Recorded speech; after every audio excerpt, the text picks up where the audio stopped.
Hello everyone, today I want to talk about something pretty important. Now, in the last year of 2020 and 2021, we have seen a massive increase, massive spike in gun and ammunition sales. And while this is a good thing, it has led to some issues. Now, regardless of whether or not we want to talk about back orders, lead times, whatever it is, one of the big things that has been hit is ammunition availability. And because of that, it's been rumored that some people have said that the firearms and ammunition that have been made in the last year may not be up to snuff.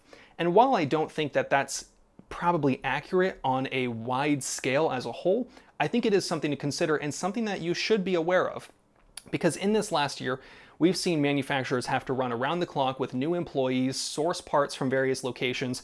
I've been buying ammunition brands that I have never heard of before, and many new shooters have also been doing the same.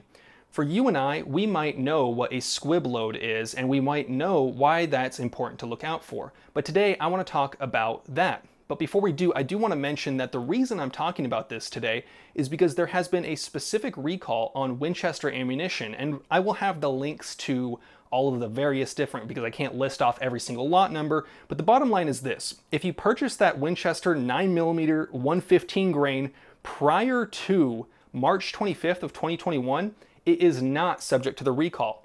So if you have purchased Winchester 115 grain 9mm ammunition since March 25th, you most likely don't need to worry about this when it comes to the recall.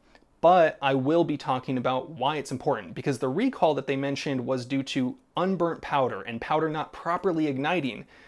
The reason this is important is not only just because of reliability and that firearm firing at the right speed, maybe having enough gas to cycle actions, whatever it is. Those are minor things, but I want to talk about SQUIB loads. When it comes to malfunctions of a firearm, many people love to focus on tap rack bang or double feed clearing, maybe triple feed, whatever it is. Those are the very fun, the flashy, the things that we like talking about, because there's drills that are high speed, high action. You get through it. You're shooting at the range, you hear a click, boom, boom. If you shoot and it's got a weird recoil, if it locks, it doesn't lock back all the way, boom, boom. You know, you tap, rack, bang, get back into it. But I think that there's something that maybe you should kind of consider, and we'll just kind of talk about that today.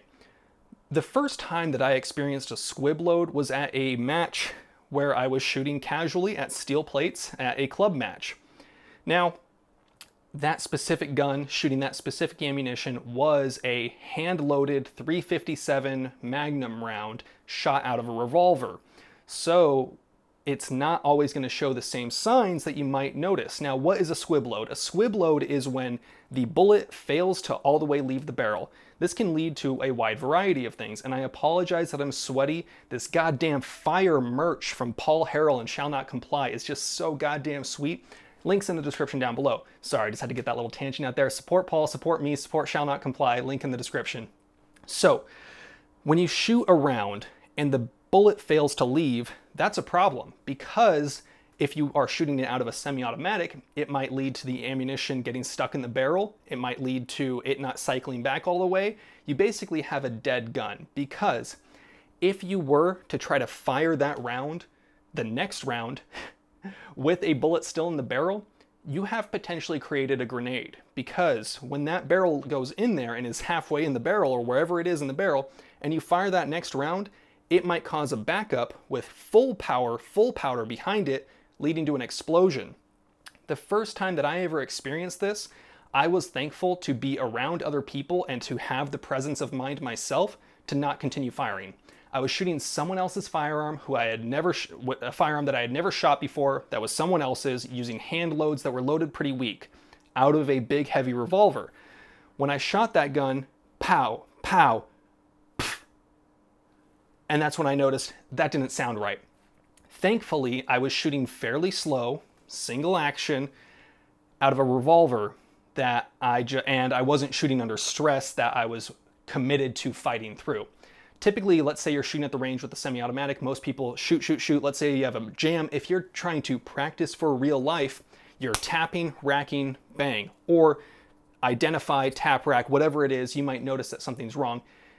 The problem is with ammunition that potentially is of lower quality, or in this modern era where we have seen potential slips in ammunition quality, or maybe you're sourcing it from out of the country from weird manufacturers that you've never heard of, like I have, you might run into this a little bit more often. Now, I personally have not seen more squibs this year in my own shooting, but I have seen other people comment about it being a lot more common.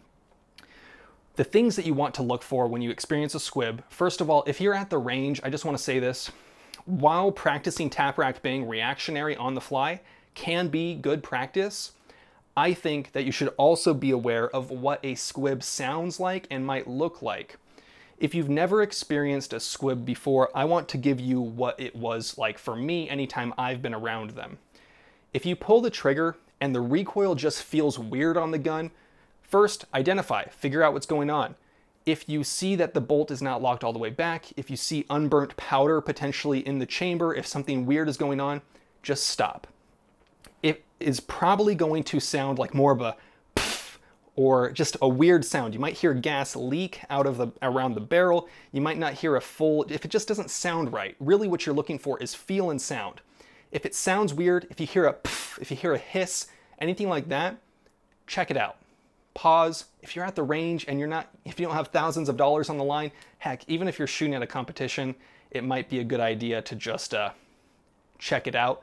Because if you try to fire, if you just, let's say you just drop the mag, put a new one in, put a new round in the chamber and pull the trigger, you're potentially blowing your gun up and blowing yourself up. I mean, it's just not something you want to do, especially with higher pressure rounds like 223 or 5.56. If you feel something weird, just stop, check it out. The amount of times that I have checked for a squib in one of my 9mm is probably like 5 or 6, because sometimes you're shooting and you just, let's say it just feels weird, gun jams in a weird way, you don't really know what's going on, maybe you're shooting lower quality ammunition, and luckily I've never actually had a squib in one of my pistols, in one of my personal guns, but for me, it's not worth it. I understand the difference between getting a click, tap rack, boom, get back in the action, versus a click or a bang, but it's more of a you know? So if you feel something weird, just stop. For all the newer shooters, it's just something that I wanted to mention. Take your time, check it out, drop the mag, clear it, make sure your barrel's clear. Obviously don't point at yourself. Take the gun apart if you need to, pop open the back of the bolt carrier, whatever it is. I've seen a lot of people in this last year mention a higher increase of experienced squibs at classes that they've taken, people that they've shot with, so just keep that in mind. I wanted this to be a short video, but I realize now it's probably gone on far too long talking about the rare likelihood of a squib, but the thing is, a squib that goes unnoticed is dangerous. You're potentially blowing your gun up. And I just wanted to talk about that today. I realize that this video is probably pretty boring. A lot of you are probably like, Reno, why are you rambling on so much? But it's because it's important. It's important for safety. I realize that I am super sweaty, but I just finished working out. I took a shower real quick, and it is super hot in my room right now, pumping lights. But I do want to say thank you to everyone that supports this channel. Thank you to everyone that uses the affiliate links down below. If you want to join the Discord, you can join the Subscribe Star. That's absolutely the best way and easiest way to get in. $2 for the lowest tier. You could leave after a month. It gets you in the Discord anyway. But I love having people in there. A lot of people contribute ideas, articles, links that I read and talk about potentially. And it's a cool way for me to communicate with you guys on a more steady basis. At the end of the day though, you guys know the drill. Have fun, be safe, stay dangerous. Peace.